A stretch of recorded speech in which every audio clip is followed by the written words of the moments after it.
पूजनीय माता और बंधुओं, अब एक भजन होगा और भजन के साथ साथ सभी भाई बहन अपने अपने इष्ट को याद करेंगे, ध्यान करेंगे उनका। हमारा रास्ता ध्यान योग, ध्यान योग का है और ध्यान को कैसे अपनी ज़िंदगी में जोड़ते हैं ये जानना बहुत ज़रूरी है। कैसे जुड़ेंगे, कैसे बढ़ेंगे इस रास्ते के अंदर, कैसे अपने जीवन को सफल बनाएंगे, बहुत ज़रूरी है जानना। सबसे बड़ी बात यह है कि हमारा देश जो है आध्यात्मिक देश है और हमारे देश में 99% लोग ऐसे हैं जो परमात्मा को मानते हैं और अपने किसी न किसी ढंग से परमात्मा का पूजा करते हैं। तरीके अलग अलग हैं। 33 करोड़ देवी देवता हैं और हर 20 किलोमीटर पर भाषा बदल जाती है और परमात्मा का स्वरूप बदल जाता है।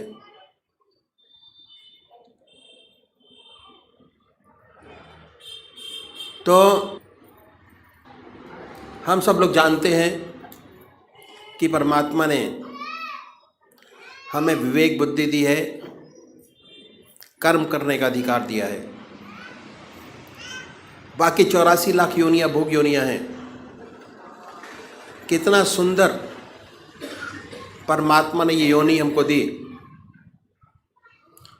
परमात्मा की साया जब से पैदा हुए तब से हमारे साथ है और जब हम इस जहान को छोड़ के जाएंगे तब भी हमारे साथ है। समझने की ज़रूरत है कि कैसे परमात्मा की कृपा जन्म से अंत तक हमारे साथ है और ये मनुष्य जीवन के अंदर ही समझा जा सकता है और कोई योनि ऐसी नहीं है जो समझा सकती हो। परमात्मा ने बड़ी असीम दया कृपा कर हमको मनुष्य योनि प्रदान की। सबसे बड़ी देन।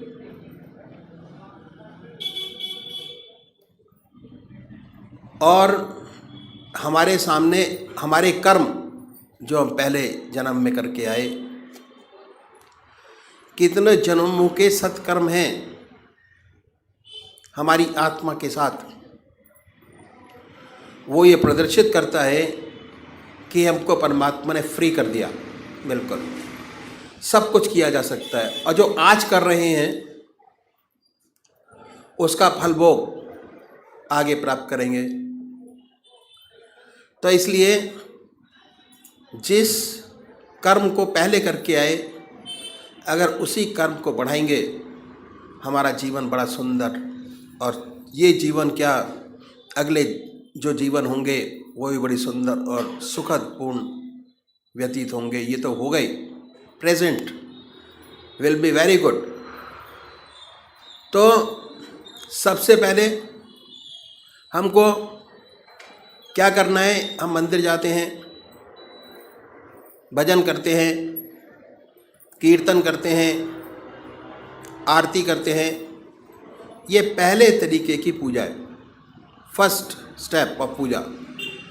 मंदिर जाना, भगवान जी को जल चढ़ाना और भगवान जी को नहलाना, उनके कपड़े बनाना, भक्ति भाव, फर्स्ट टाइम पूजा पहली। इसका फ़ायदा बहुत ज़बरदस्त है, पर यह शारीरिक पूजा है। मन अपने काम में लगा रहता है और शरीर मंदिर जाते हुए आते हुए और उस समय भी स्थिर नहीं हो पाता। दूसरा तरीका है ध्यान योग, आनंद योग, सहज योग, मानसिक पूजा, मन से। उसमें शरीर तो इन्वॉल्व होता ही है, साथ साथ मन के अंदर ये धारणा रहती है कि हमारा इष्ट हमारे सामने विद्यमान है, और कंसंट्रेशन हमारा जो पहली पूजा है उससे थोड़ा अधिक बनना शुरू हो जाता है। हमारा रास्ता ध्यान योग का दूसरे नंबर का तरीका है, जिसमें मन और शरीर दोनों साथ साथ इन्वॉल्व होते हैं, और कंसंट्रेशन हमारा बहुत सुंदर और अच्छा बनता चला जाता है अपने इष्ट के चरणों में। तो सबसे पहली बात कि हमको एक इष्ट का चुनाव करना है। सबसे पहला काम जो साधक है, सबसे बड़ा उसका काम एक इष्ट का चुनाव करना, और वो भी जो आपकी आत्मा को सबसे प्यारा और सुंदर लगता है उसको चुने। कोई वे राम को मानते हैं, कोई कृष्ण को मानते हैं, कोई देवी को मानते हैं, कोई हनुमान जी को मानते हैं। जो जिसका इष्ट है, 33 करोड़ देवी देवता में अपने इष्ट को चुन लीजिए, जो आपकी आत्मा को सबसे प्यारा लगता है। 2 बत्ती अगरबत्ती जलाएं, बड़े प्यार से बैठिए सुखासन से। वो भी निश्चित कीजिए कि कौन सा आसन सब आपके मन को सबसे सुखदायी लगता है, जिसमें सबसे ज़्यादा सुख हो, उस आसन पर बैठें। उसके बाद धूप बत्ती अगरबत्ती जलाएं, धूप दीप करें, वातावरण शुद्ध करें, मन प्रसन्न हो। उसके बाद बड़े प्यार से बैठिए। अगर कोई भजन आपको आता है तो गाइए, नहीं आता तो भावना बनाएं। उसके बाद ये महसूस करें कि जो हमारा परमात्मा है, जिसमें परमात्मा की सबसे ऊंची भावना डाली हुई है, जो आपकी आत्मा को सबसे प्यारा लगता है, उसको ये महसूस करें कि वो हमारे सामने विद्यमान है, आपके सामने सह शरीर बैठा हुआ है।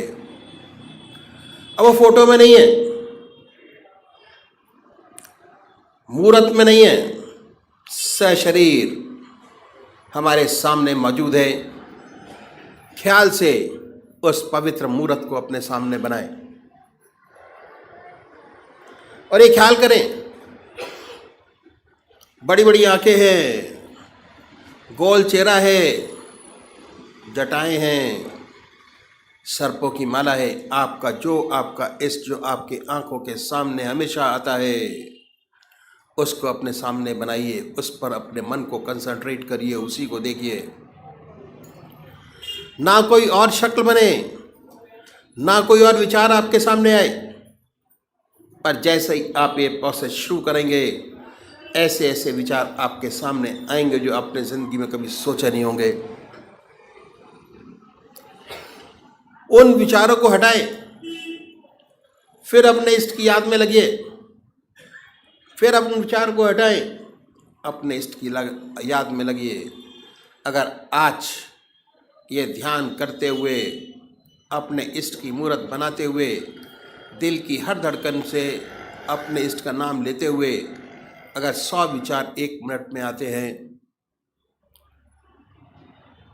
तो कुछ समय बाद अगर यही प्रैक्टिस आपने जारी रखी, उन विचारों में कमी आएगी, और उसके बाद एक दिन ऐसा आएगा कि आप बैठे होंगे और आपका इष्ट सामने होगा, ना कोई विचार होगा ना ख्याल। उसमें ऐसे तल्लीन होंगे, ऐसे खोए होंगे, कितनी मन को शांति मिलेगी। जितना मन पर भार होगा वो हल्का होगा, और ऐसी ऐसी समस्याएं हल होंगी जो जिंदगी में आपने सोचे नहीं होंगे कि ये भी हल होंगी। बहुत सुंदर समा होगा, बहुत मन खुश होगा। मन खुश, आत्मा खुश, प्रसन्नता ही प्रसन्नता है। समाज खुश, दूसरे वो भाई हैं, जो निराकार भगवान के उपासक हैं, ओम, अल्लाह, वाहिगुरु, वो नाम को चुने, बड़े प्यार से बैठिए और ये सुखासन से और ये ध्यान कीजिए कि हमारे मन से ओम नाम निकल रहा है, या जो नाम आपने चुना है वो निकलता है और वाइब्रेट करता है पूरे शरीर के अंदर। उसके वाइब्रेशंस को महसूस करें, उसकी प्रेजेंस को महसूस करें और उसके आनंद से आनंदित होइए। ये पूरा रास्ता ध्यान योग का आनंद ही आनंद का है। बस थोड़ा समझने की ज़रूरत है। जैसे जैसे चीज़ें आपको समझ आती चली जाएंगी, वैसे आपका मन, हमारे शरीर के अंदर आनंद, चैतन्यता, खुशी हमारे मन के अंदर ही, हमारी आत्मा में है। जैसे जैसे उसकी पहचान होती चली जाएगी, उसके नज़दीक होते चले जाएंगे, आप आनंदित रहेंगे और सुंदर काम होगा, समाज की बेहतरी होगी और बड़ी सुंदर अवस्था आपकी होगी। तो अभी एक भजन होगा और भजन के साथ साथ सभी भाई बहन अपने अपने इष्ट का ध्यान करेंगे। ध्यानमूलं गुरुर्मूर्ति, पूजामूलं गुरुपदं, मन्त्रमूलं गुरुर्वाक्यम्,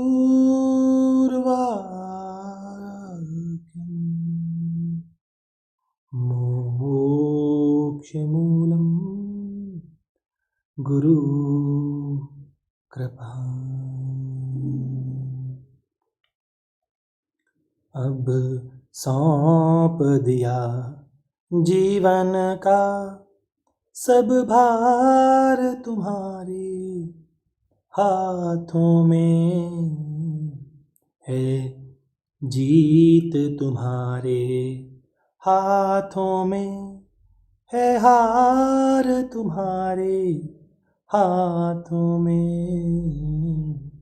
अब सौंप दिया जीवन का सब भार तुम्हारे हाथों में है, जीत तुम्हारे हाथों में है, हार तुम्हारे हाथों में। मेरा निश्चय है एक यही, एक बार तुझे पा जाऊं मैं। मेरा निश्चय है एक यही, एक बार तुझे पा जाऊं मैं। अर्पण कर दूं जगत भर का,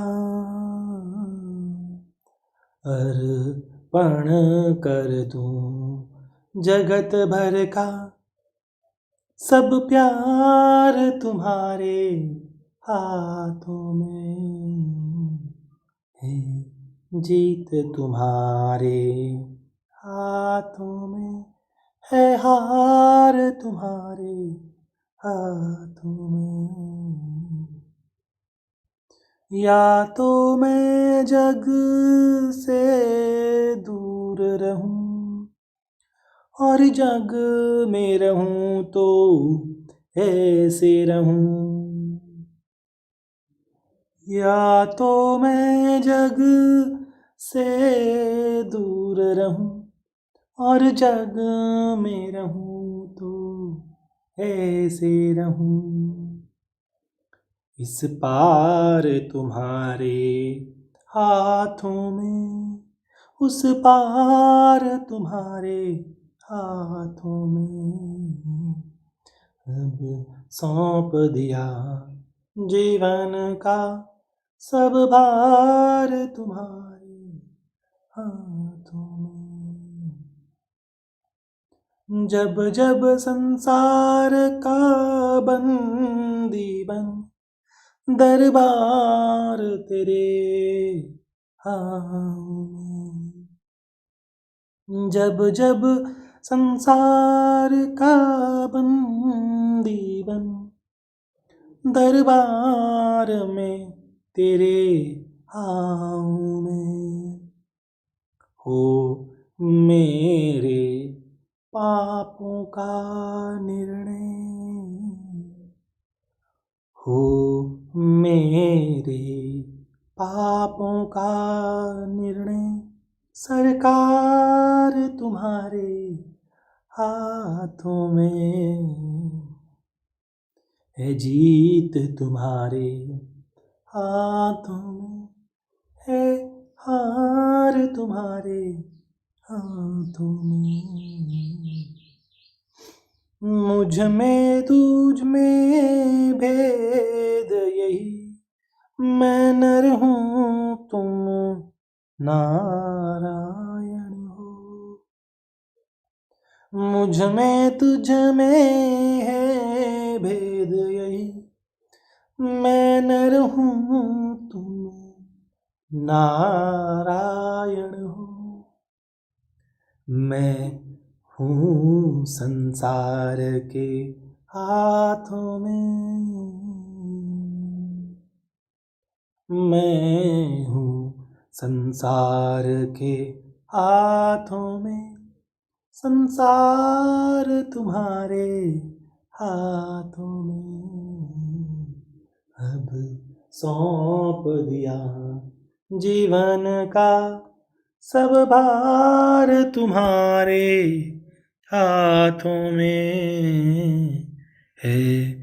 जीत तुम्हारे हाथों में है, हार तुम्हारे हाथों में।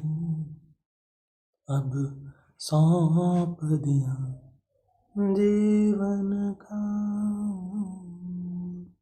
ओम।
श्री गुरुवे नमः।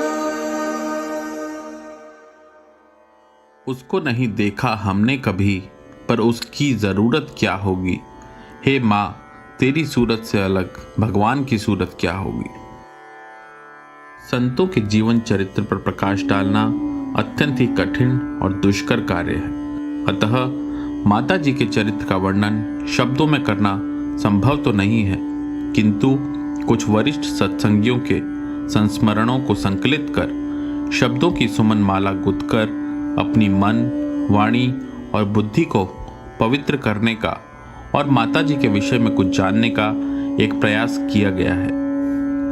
परम पूज्य माता जी श्रीमती रूपवती देवी उन नारी रत्नों में से एक हैं जिन्होंने संपूर्ण गृहस्थ की जिम्मेदारियों का निर्वहन करते हुए अध्यात्म के उच्चतम शिखर पर पहुंच परमपिता परमात्मा से एकाकार हुई। आपका शुभ जन्म 10 जनवरी 1922 को हुआ और 16 साल की आयु में 1939 में आप पूजने भाई साहब जी के साथ परिणय सूत्र में बंधी। आपने 5 पुत्रों व 2 पुत्रियों के लालन पालन की जिम्मेदारी व गृहस्थ की विभिन्न कठिनाइयों के होते हुए भी सत्संग की सेवा करी व अध्यात्म के क्षेत्र में उन्नति प्राप्त करी, जिसका वर्णन ब्रजमोहन वचनामृत में प्राय किया गया है।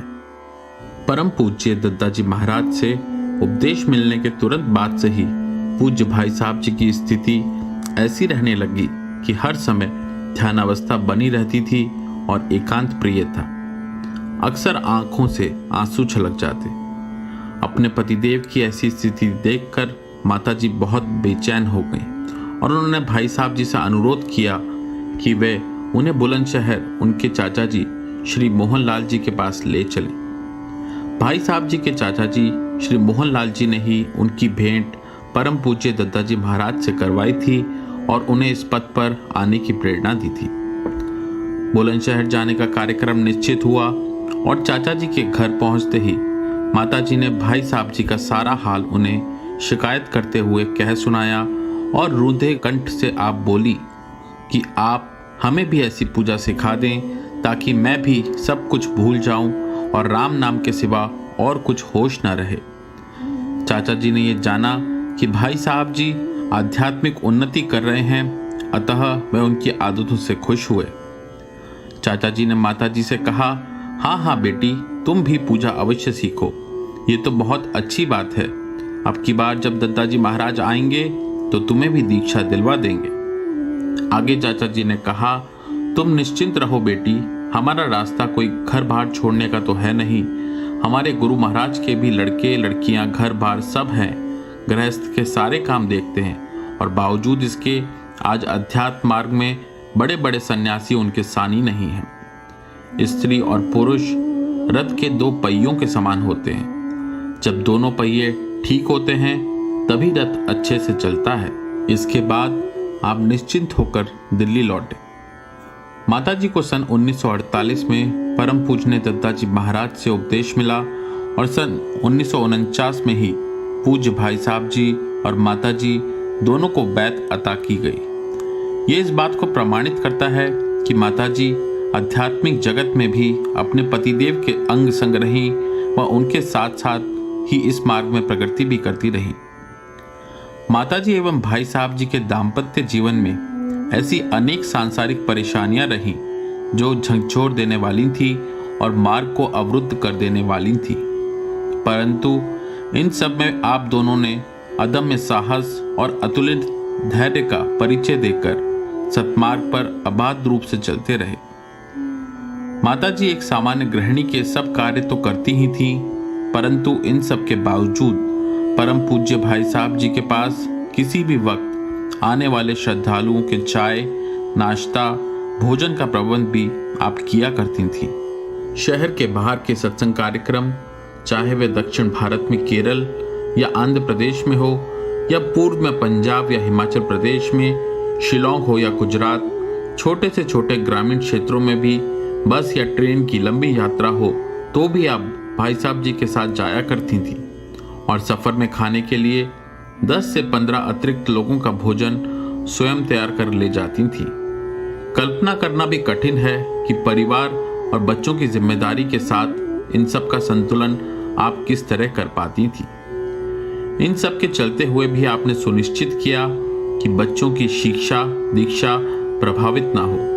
एक तरफ सत्संग के सभी कार्य चलते रहे और दूसरी तरफ आपने बच्चों को पढ़ा लिखा कर अपने पैरों पर खड़ा भी किया और पूरे उत्साह के साथ उनका विवाह कर उनके गृहस्थ जीवन की स्थापना की। माता जी की आत्मीयता और ममता ऐसी थी कि जो भी सत्संगी आपके निवास सीसी कॉलोनी में आते उन्हें बिना कुछ खिलाए पिलाए वे नहीं भेजती थी। ये परिपाटी आज भी हमारे गुरु परिवार में वैसी ही बरकरार है। माता जी के द्वारा बनाया गया भोजन कोई मामूली चीज नहीं होता था। इसके साथ साथ भक्तों को पता नहीं क्या क्या मिल जाता था। ये गूढ़ बातें हैं जो बस आप जानती थी या जो लाभान्वित होते थे वे जानते थे। कितनी सेवा भावना आप में थी ये बस वो जानते हैं जिन्हें आपका सानिध्य प्राप्त हुआ। खाना उन दिनों अंगीठी पर बनता था, झूठे बर्तन भी स्वयं ही राख से साफ किया करती थी। एक बार की बात है, रविवार का दिन था। सत्संग के पश्चात एक सत्संगी भाई जो कि बाहर से पधारे थे, संकोचवश सबके साथ भोजन नहीं किया। सबके भोजन के उपरांत जब माता जी ने अपने भोजन के लिए थाली लगाई तो उन्होंने वहां उपस्थित एक भाई से कहा कि नीचे पूछाएं कोई खाना खाने के लिए बाकी तो नहीं रह गया। पूछने पर पता लगा कि एक भाई ने भोजन नहीं किया। जब उन्हें खाने पर लाया गया तो आपने अपनी थाली उनको देकर धीरे से बोला कि भैया माफ कीजिएगा, आपके खाने में देरी हो गई, बुरा ना मानना, गलती हो गई। सत्संग के वार्षिक भंडारे की तैयारी 1 महीना पहले ही शुरू हो जाती। पूज्य माता जी सभी देवियों के साथ मिलकर सबके चाय व खाने का प्रबंध किया करती थी। मसाले जैसे हल्दी, मिर्च, धनिया इत्यादि की पिसाई आप स्वयं अपने हाथों से चक्की पर किया करती थी। इस प्रकार घर के समस्त कार्य आपकी पूजा का एक स्वरूप बनकर रह गए थे। जिस प्रेम व श्रद्धा से आपने सत्संग और सत्संगियों के आतिथ्य कार्य को आपने आजीवन संपन्न किया, वो हमारे व हमारी आने वाली पीढ़ियों के लिए एक अद्भुत उदाहरण रहे। एक बार सत्संग में माता जी के पास बैठी एक बुजुर्ग महिला बार बार इस बात पर जोर दे रही थी कि पहले मैं नहाती हूँ और उसके बाद ही कुछ खाती पीती हूँ या कुछ और करती हूँ।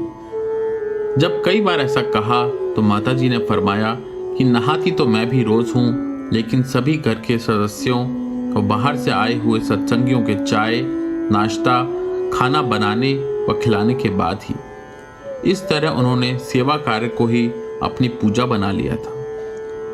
पूज्य भाई साहब जी इस बात को बहुधा कहा करते थे। ये तो सत्य है कि सत्संग को जोड़ने का काम मूलतः माता जी ने ही किया है। सत्संग का स्वरूप जो आप देख रहे हैं माता जी की त्याग तपस्या की ही बदौलत है। मैं तो सत्संग में आंखें मूंद कर बैठ जाता हूँ। यदि माता जी आपके खाने पीने का प्रबंध ना करती तो कोई भी इस तरह सत्संग में आ जा नहीं सकता था। ये कार्य एक दिन का नहीं अपितु सप्ताह के 7 दिन और वर्ष के 365 दिन अनवरत रूप से चलता रहा है। जीवन पर्यंत अबाध गति से यही कर्म रहा है। पूज्य माता जी की त्याग तपस्या और कर्म योग के विषय में कुछ भी कहना सूर्य के समक्ष दीपक दिखाने के समान है। आपके सद्गुरु परम संत महात्मा श्री ब्रजमोहन लाल जी महाराज ने पूज्य भाई साहब जी व अन्य सत्संगियों को संबोधित करते हुए आपके विषय में कहा था कि आप बेटी को क्या समझते हैं। इन्होंने जाने अनजाने में अध्यात्म की वो स्थिति प्राप्त कर ली है जो बड़े से बड़े योगियों को भी दुर्लभ है। हाँ, इनके जुबान नहीं है। माता जी बहुत कम बोला करती थी। आप बोलती बहुत कम थी, लेकिन आपकी वाणी में ऐसा ओज एवं तेज था जो सीधा हृदय को छू लेता था। उनकी आत्मिक और मानसिक धारा इतनी प्रबल और प्रखर थी कि जैसा वह बोलती थी, जैसा सोचती थी, वही होता था, चाहे माध्यम कोई भी हो। पूज्य माता जी से कम बोलने के कारण कई भाई बहनों को यह असंतोष रहता था कि माताजी से ठीक से बात नहीं हो पाती है। पूज्य माताजी से जब इस बात का जिक्र किया गया तो माताजी ने फरमाया कि भैया, सबको देखती हूँ और सबकी सब कुछ सुनती हूँ, सब पर मेरा पूरा पूरा आशीर्वाद है। हाँ, मैं बोलती नहीं, मैं कभी भी ज़्यादा नहीं बोली हूँ। मेरी माँ भी बहुत कम बोलती थी। पूज्य सद्गुरुदेव जी फरमाया करते थे कि जीवन में अध्यात्म केवल सुबह शाम आंखें बंद करने से ही नहीं आता, जब तक ये व्यवहार में ना उतर जाए। पूज्य माताजी इसका जीवंत उदाहरण थी। एक सत्संगी भाई ने संस्मरण में बताया है कि एक बार वो माह के प्रथम रविवार को सत्संग में न बैठकर स्कूल में मीटिंग कर रहे थे। 2 बज गए। जल्दी जल्दी मीटिंग खत्म कर प्रसाद देने के लिए पंडाल में आए। प्रसाद वितरण समाप्त हो चुका था। लोग पूज्य माताजी को प्रणाम कर रहे थे। वो जैसे ही माताजी को प्रणाम करने के लिए झुके, माताजी ने दूर से ही कहा, भैया, तुम सत्संग में नहीं आए। सत्संग के समय सत्संग में आया करो, मीटिंग वगैरह बाद में कर लिया करो। सत्संग आपके जीवन की प्राथमिकता थी। काबिल गौर ये भी है कि उनकी संरक्षक सूझबूझ काफी दूरदर्शी थी। एक बार सन 1976 में पूज्य भाई साहब जी जब सरकारी सेवा से सेवानिवृत्त हुए तो उनको अच्छे वेतन पर विदेश जाने का प्रस्ताव मिला। जब माताजी से पूछा गया तो उन्होंने कहा, और सब तो ठीक है, लेकिन सत्संग बिखर जाएगा। पूज्य भाई साहब जी को यह सुनकर बहुत हर्ष हुआ और वो बोले कि मैं भी यही चाहता था, बस तुम्हारे मुंह से सुनना चाहता था। परम पूज्य भाई साहब जी कहा करते थे कि गृहस्थ आश्रम में पति व पत्नी गाड़ी के 2 पहियों के समान हैं। अगर दोनों पहिए ठीक प्रकार चलते हैं तो जीवन का हर पहलू सुंदर और सुगठित बनता चला जाता है। आज परम पूज्य भाई साहब जी व पूज्य माता जी के सम्मिलित और अनवरत प्रयासों के चलते ही अखिल भारतीय संतमत सत्संग का ये स्वरूप दृष्टिगोचर हो रहा है। पूज्यपाद सुरेश भैया जी के शब्दों में माता जी के व्यक्तित्व का निर्माण 3 प्रमुख उपदानों सेवा, त्याग और समर्पण से हुआ है, जो कि उनका जीवन दर्शन बनकर रह गया था। वस्तुतः वह सेवा, त्याग और समर्पण की साक्षात प्रतिरूप थी। कल्याणमयी माता जी के जीवन में जो मुख्य बात दृष्टिगोचर होती है वो है एक मौन आध्यात्मिक साधना की। मुखर साधना से मौन साधना कहीं अधिक धारदार एवं तेजोमय होती है। परम पूज्य भाई साहब जी का पूर्वादेश था कि समाधि के उपरांत देश की 18 नदियों में उनका अस्थि कलश प्रभावित किया जाए। वरिष्ठ सत्संगियों ने पूज्य सुरेश भैया जी द्वारा ये सुकर्म संपादित कराने का निश्चय किया। पूज्य माता जी ने इस बात पर ऐतराज जाहिर करते हुए कहा कि भाई साहब जी समस्त सत्संगियों को अपनी संतान मानते थे और कोई भी अपेक्षित उत्तरदायित्वशील ये सुकर्म करने में पूर्ण अधिकारी हैं। सुकार्य वे ही संपादित करेंगे। सबने सहर्ष यही अनुपालित भी किया। अनेक ऐसे किस्से हैं जो दर्शाते हैं कि माता जी ने हर एक सत्संगी को अपनी संतान के समान प्रेम किया। पूज्य भाई साहब जी द्वारा संस्थापित अखिल भारतीय संतमत सत्संग के वर्तमान स्वरूप के विषय में माता जी के बिना कल्पना भी नहीं की जा सकती। ये कहना अतिशयोक्ति न होगी कि पूज्य माता जी ने भी पूज्य भाई साहब जी की तरह यही चाहा कि जो भी सत्संग से जुड़े या जुड़ रहे हैं उन्हें अपना सर्वश्रेष्ठ दें और दिया भी। पूज्य सद्गुरुदेव जी एवं माता जी का संपूर्ण जीवन एक जलते हुए दीपक के समान है, जो सानिध्य में आए हुए साधकों और श्रद्धालुओं के जीवन को प्रज्वलित करता रहा है और भविष्य में भी करता रहेगा। पूज्यपाद सद्गुरुदेव जी के धराधाम से पर्दा कर लेने के बाद अखिल भारतीय संतमत सत्संग के संरक्षण, संचालन, उत्प्रेरण, प्रोत्साहन एवं परिरक्षण की पूर्ण जिम्मेदारी पूजनीय माता जी को ही संभालनी थी। माता जी ने पूज्यपाद द्वारा सौंपे गए दायित्वों का पूर्णतः निर्वहन किया और आगामी पीढ़ी के लिए सत्संग को निर्बाध रूप से प्रगतिशील बने रहने हेतु पूजनीय सुरेश भैया जी को आत्मिक एवं आध्यात्मिक संपोषण दिया।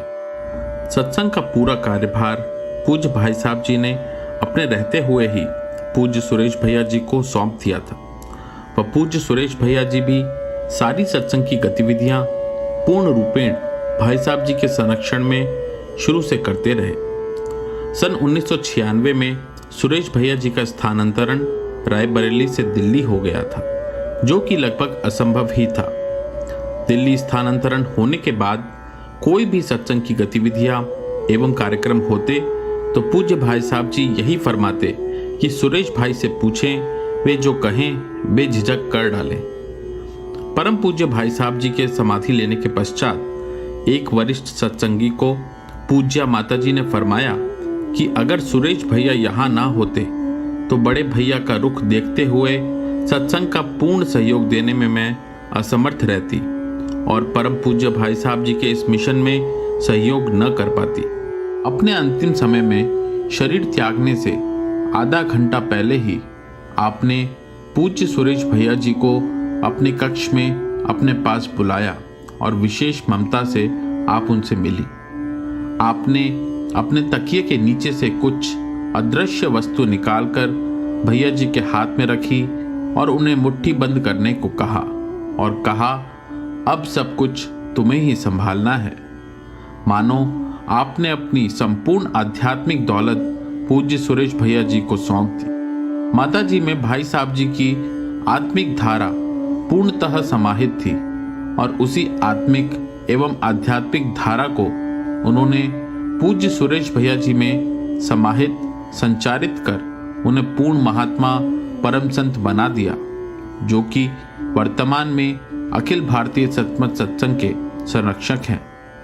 ये सुरेश भैया जी की दृढ़ निष्ठा ही है कि आज अखिल भारतीय सतमत सत्संग दिन प्रतिदिन प्रगति के स्तर पर है।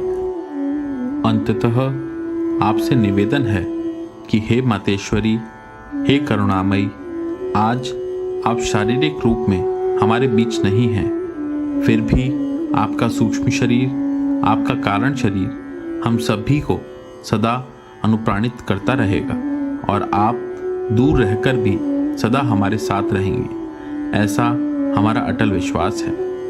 आपके पावन चरणों में समस्त सत्संगियों का बारंबार प्रणाम। परमात्मा तू ही है, तेरी इच्छा पूर्ण हो। कुछ न बोलने वाली पूज्या ममतामयी माता जी की सुधामयी वाणी। आशीर्वाद दिया या लिया नहीं जाता, छीना जाता है। अच्छाई देखो, बुराई देखेंगे, नीचे गिरेंगे, इसके अलावा और क्या होगा। सत्संग जरूर करते व कराते रहना चाहिए, इससे बढ़कर दुनिया में कोई अच्छी चीज नहीं है। सत्संग में जब भी मौका लगे अवश्य जाना चाहिए।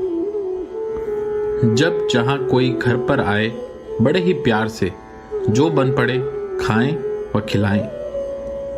क्या क्या खिलाएं ये जरूरी नहीं, प्यार से खिलाएं। ये ना देखें किसे खिला रहे हैं, सबका पेट भगवान का दिया है। जो जहां जाता है पेट तो साथ ही जाता है, तो खाने व खिलाने में संकोच नहीं करना चाहिए। भोजन कराते समय पवित्रता का पूरा ध्यान रखना चाहिए। हाथ धोकर पवित्रता के साथ भोजन अर्पण करें। बच्चे भगवान की देन है, वह भगवान के स्वरूप हैं, उनका पालन पोषण करना हमारा धर्म है। मैं तो रूखा सूखा भोजन कराती हूँ। आप सभी का प्रेम व भाव बड़ा महान है जो प्रसाद रूप ग्रहण करते हैं। मैं सब कुछ देखती हूँ, बोलती नहीं, ये मेरी माता जी का भी स्वभाव था। न बोलते हुए आप सभी को मेरा पूरा पूरा आशीर्वाद है। मैं घर में कुछ नहीं बोलती हूँ, आखिर भगवान सब जानता है हमारे दिल की बात। जो करेगा अच्छा करेगा। अपनी रोजी रोटी चलती रहे, बाकी जो हो सके करें। अधिक करने व परेशान रहने से कोई फायदा नहीं होता, क्योंकि तृष्णा का कोई अंत नहीं है। सत्संग में जुड़ना व जुड़े रहना एक बात है, और जुड़कर सत्संग का ही होकर रह जाना सबसे बड़ी चीज है।